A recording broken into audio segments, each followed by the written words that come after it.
মাজত উপস্থিত থকা সন্মানীয় শিক্ষক প্ৰভাকৰ দেৱনাথ ডাঙৰীয়া যিগৰাকী লক্ষ্য যত্ন কৰিছে।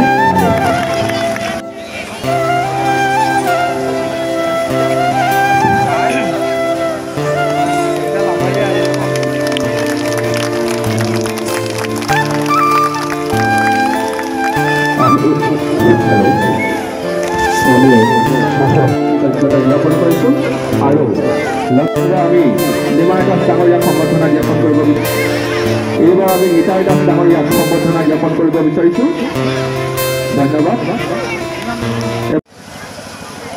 আজি শুভ সন্ধ্যায় সুইট সং ডান্স একাডেমি উদ্যোগে একটা অভিলেখ একটা প্রদর্শন হতে চলেছে। তাই সবার প্রথম এই সংস্থার যারা মূল উদ্যোক্তা তাদেরকে আমি আন্তরিকভাবে সম্মান জ্ঞাপন করছি।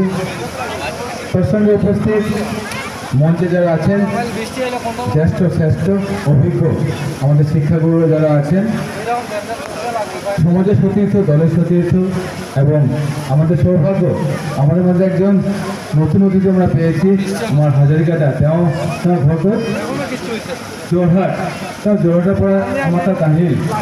আজি আমি সমগ্ৰ আমাৰ এই অঞ্চলবাসী ৰাইজৰ পৰা আন্তৰিকভাৱে অভিনন্দন জ্ঞাপন কৰিছোঁ আৰু লগে লগে ইয়াত উপস্থিত সকলেৰ প্ৰতি আমাৰ আন্তৰিক সম্মান আৰ অভিনন্দন জ্ঞাপন কৰি। বিশেষ কৰে এই যে কচিকাচা বাচ্চাগুলো